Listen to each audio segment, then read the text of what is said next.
Sobat Maestro, sesaat lagi kita akan bersama-sama mengikuti program Bible and Coffee bersama Pendeta Glenn Latuheru dari GBI Glow Fellowship Center Bandung.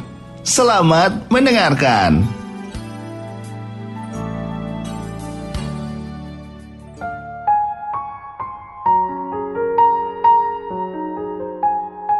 Haleluya, shalom saudara yang dikasih dalam Tuhan. Kembali lagi saya menyapa setiap umat Tuhan dimanapun Bapak Ibu Saudara berada melalui program Bible and Coffee.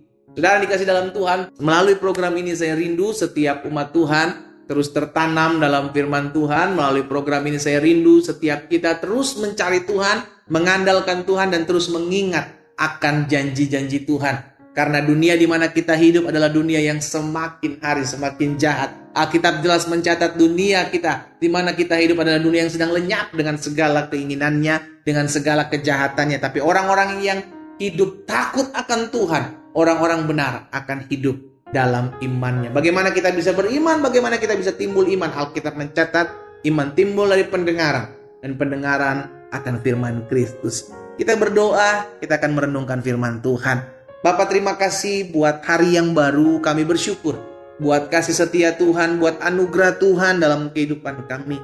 Hari demi hari kami boleh lalui karena kami tahu semua anugerah Tuhan, semua karena pertolongan Tuhan, semua karena kebaikan Tuhan.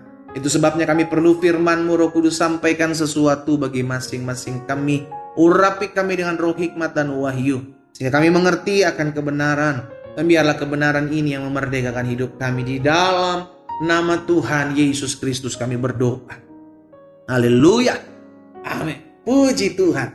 Nah, saudara yang dikasih dalam Tuhan, di dalam 2 Samuel pasal 18 ayat yang kelima, 2 Samuel pasal 18 ayat yang kelima, firman Tuhan bilang begini, dan raja memerintahkan kepada Yoab, Abisai dan Itai demikian, perlakukanlah Absalom orang muda itu dengan lunak karena aku. Kita tahu bersama bahwa Absalom mengadakan persepakatan untuk mengambil kedudukan ayahnya yakni Daud sebagai seorang raja. Tapi ketika Absalom kalah pada akhirnya, maka Daud, saudara dikasih dalam Tuhan, Daud bilang sama pasukannya gitu kan, panglima-panglima perangnya, bahwa perlakukan Absalom itu dengan lunak. Jangan balas dengan apa yang dia lakukan karena aku. Daud bilang, dan seluruh tentara mendengar ketika raja memberi perintah itu kepada semua kepala pasukan mengenai Absalom. Saudara dikasih dalam Tuhan, Daud bisa saja mendendam. Daud bisa saja sakit hati karena pemberontakan yang dilakukan oleh anaknya sendiri Absalom. Tapi apa yang Daud lakukan? No, Daud bilang perlakukan Absalom dengan lunak karena aku. Daud menyadari kedendaman tidak menyelesaikan masalah. Saudara yang dikasih dalam Tuhan, saya percaya ada orang-orang yang pernah melakukan hal yang jahat dalam hidup. Tapi hari ini kita diingatkan untuk jangan menaruh dendam. Mungkin saudara bilang, tapi pendeta gak ngerasain sih, ya sakit hati saya pak. Iya kan? Mungkin saudara bilang seperti itu. Tapi saya sampaikan hal ini untuk saudara, bukan untuk mereka yang melakukan hal yang jahat buat saudara. Karena ketika kita mendendam, hancur itu hidup kita, bukan mereka saudara. Kalau kita mendendam, kita sama saja seperti minum racun dan berharap orang lain yang mati. Karena itu jangan mendendam. Jangan simpan dendam dalam hati kita. Karena ketika kita menyimpan dendam, maka hubungan kita dengan Allah hancur. Jelas Alkitab katakan Allah adalah kasih. Sedangkan dalam kedendaman tidak ada kasih. Daud menyadari hal ini. Karena Daud memiliki hubungan yang intim dengan Allah. Daud seorang pemazmur. Daud menyadari ketika dendam dia simpan dalam hatinya, maka hubungannya dengan Allah pun akan hancur. Itu sebabnya Daud tidak mau menyimpan dendam terhadap anak Absalom. Sekalipun dia berusaha, Absalom berusaha untuk mengambil alih kerajaan, kedudukan ayah sebagai seorang raja. Tapi Daud tidak ada. Karena Daud tahu, terlebih penting hubunganku yang intim dengan Tuhan. Karena ketika aku dendam, aku menyimpan dendam, maka hubunganku yang intim dengan Tuhan akan menjadi rusak. Lalu bagaimana pendeta kalau ada orang-orang yang hidupnya penuh dengan kedendaman tapi dia masih bisa menyembah Tuhan, masih bisa mengangkat tangan kepada Tuhan, masih bisa menangis-nangis? Saudara dikasih dalam Tuhan, sorry saya pakai bahasa ini. Ini adalah orang-orang yang munafik. Bagaimana engkau bisa mengasihi Tuhan yang tidak terlihat, Alkitab katakan, tapi engkau tidak bisa mengasihi sesamamu yang terlihat. Engkau sedang menipu dirimu sendiri. Iya kan? Engkau menyimpan dendam kepada sesamamu, tapi engkau mengaku bahwa engkau mengasihi Tuhan. Nggak bisa, saudara dikasih dalam Tuhan. Dari satu sumber mata air, Alkitab katakan tidak bisa terpancar dua rasa. Rasa pahit dan rasa manis. Dari satu hati kita tidak bisa terpancar dua karakter. Satu karakter pendendam, satu karakter mengasihi, nggak bisa. Kita bilang kita mendendam, tapi kita ngaku kita mengasihi Tuhan yang tidak terlihat. Bagaimana mungkin Tuhan yang tidak terlihat kita kasihi, sedangkan manusia, saudara kita, yang terlihat saja kita simpan dendam. Daud menyadari hal ini, saudara yang dikasih dalam Tuhan. Karena itu dia lebih memilih tidak menyimpan dendam ketimbang merusak hubungannya dengan Tuhan. Jadi yang pertama, kita belajar dari Daud. Daud tidak menyimpan dendam karena Daud memiliki hubungan yang intim dengan Allah. Allah adalah kasih. Dan orang yang menyembah Allah, orang yang menyembah Yesus harus memiliki kasih. Itu sebabnya itulah yang Yesus ajarkan, kasihilah musuhmu, berdoalah bagi orang yang membencimu. Itu yang Yesus ajarkan, saudara yang kasih dalam. Yang kedua, kenapa Daud tidak memiliki dendam? Daud tidak menyimpan dendam. Karena Daud menyadari, dendam hanya menghancurkan hubungan kita dengan sesama. Iya kan? Dendam, sakit hati, kepahitan, itu hancurnya bukan kita dengan setan, saudara. Padahal setan yang merencanakan, setan yang menaruh sesuatu. Tapi hubungan kita dengan sesama itu yang hancur. Iya kan? Daud menyadari hal itu. Lebih baik saya tidak menyimpan dendam daripada hubungan saya dengan anak saya Absalom hancur, rusak. Sadari hal ini, saudara yang kasih dalam Tuhan. Jangan masuk dalam jebakan Batman. Kenapa Batman disalahin? Jangan masuk dalam jebakan yang tidak kita ketahui.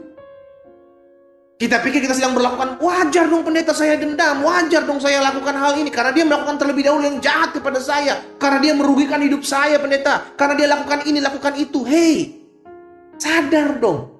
Kalau memang Tuhan izinkan hal itu terjadi, itu mendewasakan hidup kita. Itu membuat karakter kita semakin hari semakin bertumbuh dalam pengenalan akan Tuhan. Bukan suatu kebetulan engkau dirancangkan yang jahat, engkau difitnah, engkau dirugikan. Karena Tuhan tahu engkau sanggup, engkau bisa. Maka Tuhan izinkan hal itu terjadi.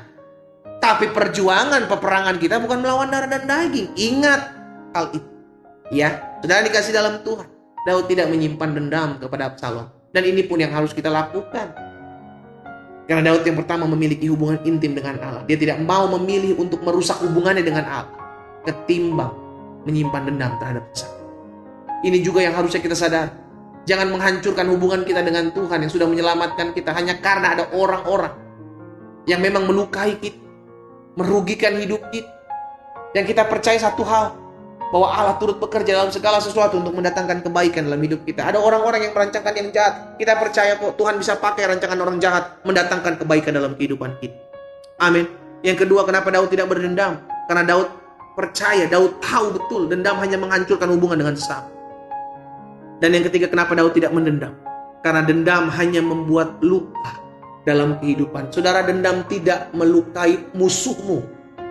Dendam itu tidak menghancurkan musuhmu. Mungkin kita berpikir kita mendendam, kita menyimpan sakit hati, kita simpan dendam, maka yang hancur adalah musuh kita, orang yang jahat kepada kita. No, yang hancur hidup kita. Yang hancur, yang luka itu hidup kita. Dan orang yang menyimpan dendam, orang yang menyimpan kepahitan, orang yang menyimpan luka akan menghancurkan dirinya sendiri. Sadar, ini hanya jebakan setan yang membuat hidup kita hancur, hidup kita kepahitan, hidup kita luka, dan hidup kita tidak mengalami kasih Tuhan. Lepaskan pengampunan. Jangan simpan dendam. Karena kita percaya manusia bisa mereka-rekakan yang jahat.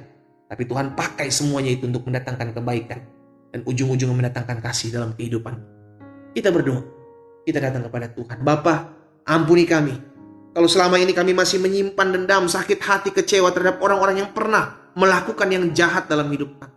Tapi hari ini kami menyadari bahwa dendam hanya merugikan hidup kami. Dendam hanya merusak hubungan kami dengan Tuhan. Dan dendam hanya merusak hubungan kami dengan sesama. Itu sebabnya hari ini kami mau melepaskan pengampunan buat orang-orang yang pernah melukai, menyakiti, mengecewakan, merugikan hidup kami. Kami tahu pembalasan adalah milik Tuhan. Bagian kami mengasihi, bagian kami mendoakan, bagian kami mengampuni. Hamba berdoa buat setiap umat Tuhan yang hari ini mau tergerak hati mereka untuk melepaskan pengampunan di dalam nama Yesus. Sehingga tidak ada lagi luka, tidak ada lagi dendam dalam hidup anak-anak Tuhan. Hamba-Mu berdoa ya Allah. Hamba mengucapkan berkat di dalam nama Yesus. Tuhan tolong.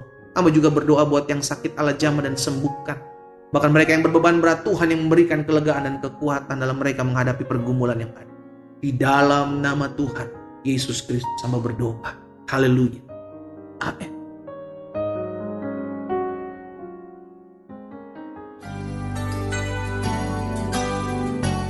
Sobat Maestro, Anda baru saja mendengarkan program Bible and Coffee bersama Pendeta Glenn Latuheru dari GBI Glow Fellowship Center Bandung.